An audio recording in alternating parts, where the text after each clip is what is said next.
Good morning दोस्तों, कैसे हैं आप सभी लोग। मैं उम्मीद करती हूँ आप सभी लोग अच्छे होंगे, स्वस्थ होंगे और अपनी पढ़ाई भी अच्छे से मन लगाकर शिद्दत और ईमानदारी के साथ कर रहे हो।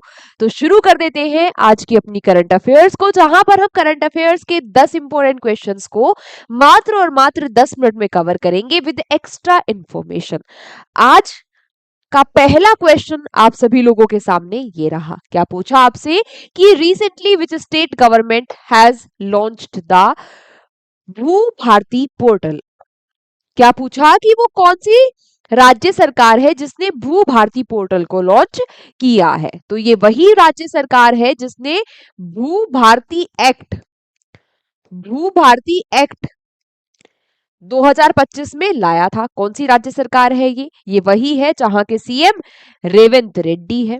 कौन है? रेवंत रेड्डी जहां के सीएम है। कहां की बात हो रही है? जहां की कैपिटल हैदराबाद है। अरे अब तो बता दो कहां की बात हो रही है? तेलंगाना की बात हो रही है। बात की जाए इस पोर्टल के बारे में, तो ये जो पोर्टल है भू भारती पोर्टल, ये है क्या? देखो, ये एक्ट भी जो था ये किस लिए था? लैंड रिकॉर्ड्स के लिए ये एक्ट था। इसी के तहत ये पोर्टल अब 2026 में लॉन्च किया गया है। इसमें होगा क्या कि भाई जो लैंड है, किसी भी नॉर्मल सिटीजन की जो लैंड है उसका रिकॉर्ड उसको ऑनलाइन अपने स्मार्टफोन पर मिल जाएगा। उसको अगर मैप चाहिए, कोई रिकॉर्ड चाहिए, वो सब उसको ऑनलाइन उसके फोन पर मिल जाएगा, है ना। किसी भी मिडिलमैन की कोई जरूरत नहीं है अपनी जमीन का रिकॉर्ड रखने के लिए। इससे क्या होगा? इससे पारदर्शिता बढ़ेगी, ट्रांसपेरेंसी रहेगी, भ्रष्टाचार जो धोखाधड़ी वाले जो केसेस हो जाते हैं लैंड को लेकर, वो नहीं होंगे। ठीक है, तो ये भू भारती पोर्टल क्या है, कहां लॉन्च हुआ, जहां लॉन्च हुआ वहां के सीएम और वहां की राजधानी क्या है, इतनी सारी बातें क्लियर, सब समझ आया? चलो अच्छी बात है। अगला क्वेश्चन, अगला प्रश्न आपसे पूछा गया कि recently which edition of hockey India sub junior men national championship has been held in Rajgir city of Bihar. क्या कहा कि बिहार के राजगीर शहर में सब जूनियर पुरुष राष्ट्रीय चैंपियनशिप का कौन सा इस बार संस्करण है? तो इस बार 16th hockey India sub junior mains national championship हो रही है। कहां पर हो रही है? राजगीर स्टेडियम में हो रही है। ये राजगीर स्टेडियम कहाँ है? ऑब्वियसली कहाँ होगा? राजगीर बिहार में ये स्टेडियम है ना। राजगीर कहाँ है? बिहार में है। ठीक है, अब यहाँ पर बात क्या आती है? एडिशन आपको पता चल गया कहाँ हो रहा है, किस स्टेडियम में हो रहा है, सारी बातें पता चल गई। अब बात यहाँ पर ये आती है कि आयोजन किसके द्वारा करवाया गया। तो आयोजन करवाया गया हॉकी इंडिया के द्वारा, प्लस जो बिहार का स्पोर्ट्स बोर्ड है उसके द्वारा। ठीक है, यहां पर नाम आ गया भाई हॉकी इंडिया का। तो हम ऐसा नहीं है सीधे इस क्लास में क्वेश्चन आंसर ही पढ़ते हैं, कुछ भी अगर अलग चीज आती है, कुछ भी रिलेटेड फैक्ट अगर आता है, हम उसको भी देखते हुए चलते हैं। और हॉकी इंडिया आज काफी दिनों के बाद आया है, तो फटाफट से देख लो हॉकी इंडिया की स्थापना कब हुई थी। हॉकी इंडिया की स्थापना कब हुई थी? 2009 में हुई। हेडक्वार्टर्स बोले तो इसके मुख्यालय कहाँ है? नई दिल्ली में है। कहाँ है?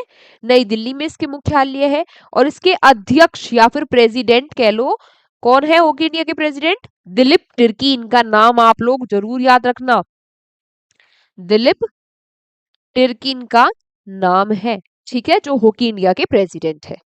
क्लियर इतनी बात? ठीक है, याद रखना 16वां एडिशन है और राजगीर बिहार में हो रहा है। फिर बात आती है नेक्स्ट क्वेश्चन की, recently who is author of the book सब पर राम तपस्वी राजा, विच वॉज इन न्यूज। थोड़ा अंग्रेजी गड़बड़ा गई फिर से। क्या सीधा सीधा क्वेश्चन पूछना चाह रहा है? आपसे पूछा गया है कि ये किताब है सब पर राम तपस्वी राजा, इस किताब को किसके द्वारा लिखा गया? ये अभी काफी चर्चाओं में किताब रही है। तो इस किताब को लिखा है आशुतोष अग्निहोत्री जी ने। बुक एंड ऑथर का क्वेश्चन आपसे सीधा सीधा पूछ लेता है कि भाई जो भी किताब चर्चाओं में रहती है कि इस किताब के लेखक कौन है। तो सब पर राम तपस्वी राजा, इस किताब को लिखा आशुतोष अग्निहोत्री ने। नाम से ही आप समझ गए होंगे कि राम जी पर बेस्ड ये किताब है। बात की जाए इस किताब का अनावरण किसने किया, तो मणिपुर के मणिपुर के गवर्नर ने इसका अनावरण किया यानी कि अनवील किया, और मणिपुर के गवर्नर कौन है? अजय कुमार भल्ला। अजय कुमार भल्ला जी मणिपुर के गवर्नर है। ठीक है, चलो क्वेश्चन नंबर 4 आ गया है हमारा। Recently celebrated Easter festival is related to which religion? अभी हाल ही में ये जो ईस्टर फेस्टिवल है इसको सेलिब्रेट किया गया। आपसे पूछ रहा है कि ये किस धर्म से संबंधित है, तो ऑब्वियसली ये किस धर्म से संबंधित होगा? क्रिश्चियनिटी से संबंधित है। जो ईस्टर है इस त्योहार पे माना जाता है कि जो जीसस है, जीसस का रीबर्थ, पुनर्जन्म, दोबारा जन्म हुआ था जीसस का, है ना। तो क्रिश्चियनिटी जो रिलीजन है वो सेलिब्रेट करता है इस ईस्टर फेस्टिवल को। जो गुड फ्राइडे होता है ना, जो गुड फ्राइडे होता है उस पर माना जाता है कि जीसस की डेथ हुई थी। जीसस की क्या हुई थी? डेथ हुई थी, उनको सूली पर चढ़ा दिया गया था। ठीक है, तो याद रखना ईस्टर फेस्टिवल कौन सा समुदाय मनाता है। Again next important, super important question, क्या कहा कि recently who brought the discussed painting Yashoda and Krishna by Raja Ravi Varma? अभी हाल ही में काफी चर्चाओं में ये पेंटिंग आप लोगों ने भी देखी होगी। इसमें ये यशोदा है और ये कान्हा जी है ना। इस पेंटिंग को बनाया किसने है? इस पेंटिंग को बनाया है राजा रवि वर्मा ने। बहुत इंपॉर्टेंट नाम है ये राजा रवि वर्मा जी का। भी आप समझ जाओगे क्यों मैं इतना फोकस कर रही हूँ। काफी चर्चाओं में ये पेंटिंग रही है। क्यों चर्चाओं में रही? चर्चाओं में इसलिए रही क्योंकि ये इंडिया की सबसे एक्सपेंसिव पेंटिंग है।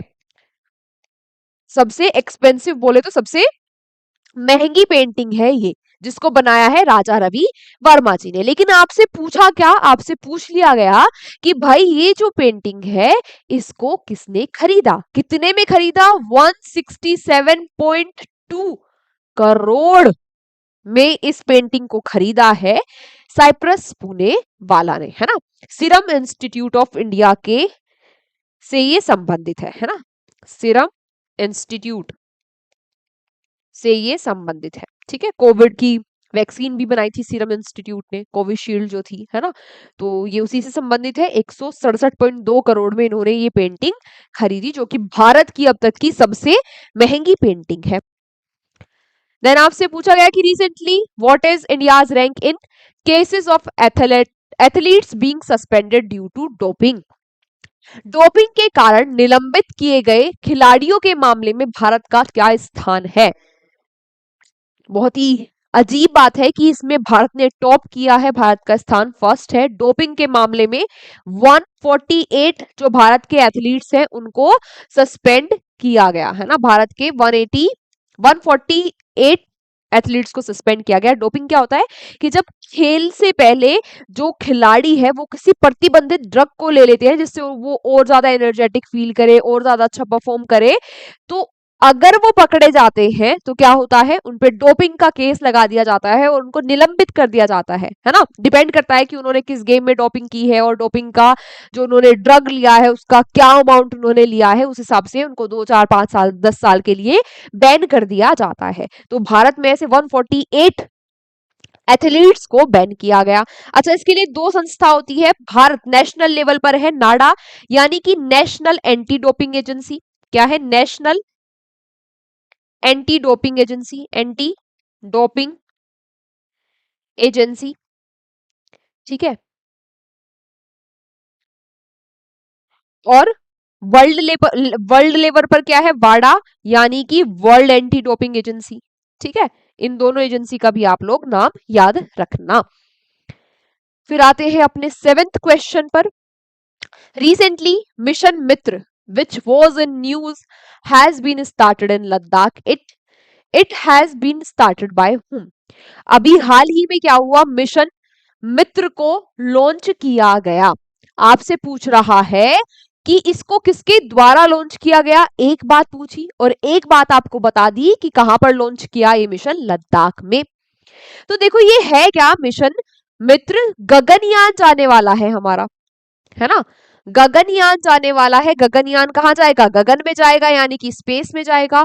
और इसमें क्या होगा? इसमें मानव युक्त मिशन होगा ये, यानी कि इसमें क्रू को भेजा जाएगा, एस्ट्रोनॉट्स को स्पेस में भेजा जाएगा। अब जो एस्ट्रोनॉट्स स्पेस में जाने के लिए ट्रेनिंग ले रहे हैं, तैयार हो रहे हैं, उनको लद्दाख में इस मिशन मित्र के तहत उन्हें लद्दाख में रखा जाएगा, जिससे कि वो हाई एल्टीट्यूड पे रहे। उनका वो फिजिकली उन पे क्या इम्पैक्ट हो रहे हैं, उनके इमोशनली साइकोलॉजिकली क्या इम्पैक्ट हो रहे हैं, है ना, उन्हें कैसे वो अपने आप को मजबूत बना सकते हैं, जिससे कि वो जो स्पेस का एनवायरनमेंट है उसको हैंडल कर सके। उसके लिए ट्रेनिंग चल रही है बेसिकली, जो गगन यात्री होंगे हमारे, उनकी कहां पर? लद्दाख में। तो आप अब मुझे आराम से बता सकते हो कि ये मिशन किसके द्वारा लॉन्च किया गया होगा?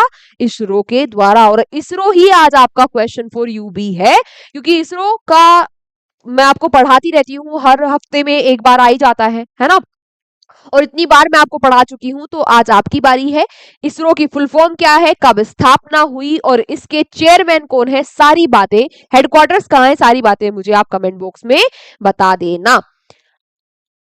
अगला प्रश्न इसी के साथ, recently in which Indian state will India's first indigenous coal to ammonium nitrate project be setup?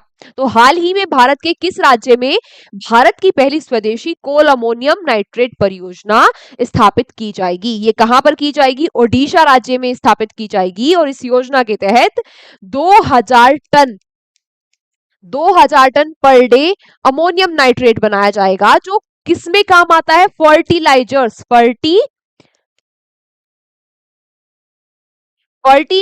जो उर्वरक होते हैं, जो खेतों में डालने की दवा होती है ना, जो किससे संबंधित होती है? कृषि से संबंधित होती है। फर्टिलाइजर्स बनाने के काम आएगा। बहुत सारे फर्टिलाइजर अभी भारत इंपोर्ट करता है, बाहरी देशों से मंगाता है। आज का हमारा second last question, recently which educational, है ना, ये जो बन रहा है ना, ये जो प्रोजेक्ट सेटअप किया जा रहा है, इसके बाद जो हमारी बाहरी देशों पे निर्भरता है उर्वरक के लिए, वो कम होगी। सेकेंड लास्ट क्वेश्चन क्या है, recently which educational body has been granted deem university status by the ministry of education in April? तो अप्रैल के महीने में शिक्षा मंत्रालय के द्वारा किस शैक्षिक संस्थान को मानित विश्वविद्यालय का दर्जा दिया गया है? ये दर्जा मिल गया है एनसीईआरटी को, national council for educational research and training. लिख लेना, national council for educational research and training इसकी फुल फॉर्म है, लिख लेना, ठीक है। इसको डीम यूनिवर्सिटी का दर्जा मिल गया है, यानी कि अभी एकेडमिक्स के अलावा अपने और प्रोग्राम और इनोवेटिव प्रोग्राम्स को भी ला सकता है। आज का हमारा last question, recently which Indian player has won the title of player of the year 2025 in Asian Squash Federation Award 2026? तो एशियन स्क्वैश फेडरेशन 2026 में जो प्लेयर ऑफ द टाइटल है 2025 का, वो किसको मिला है? तो ये अनाहत सिंह और अभय सिंह, इन दोनों को ही ये प्लेयर ऑफ द, ये विमेन कैटेगरी में player of the year in women category 2025 और player of the man player of the year 2025, ठीक है, अभय सिंह और अनाहत सिंह, ठीक है। याद रखना, यहाँ पर ज्यादा जरूरी जो याद रखने वाली बात क्या है कि ये दोनों किससे संबंधित है? स्क्वैश से संबंधित है। सीधा सीधा क्वेश्चन आपसे पूछ लेगा। आज की क्लास हमारी यहीं तक थी। Thank you so much everyone, class में अंत तक बने रहने के लिए। अब आप लोगों से मुलाकात होगी अगली क्लास में, तब तक आप लोग यूं हंसते रहिए, मुस्कुराते रहिए। Take care, bye bye.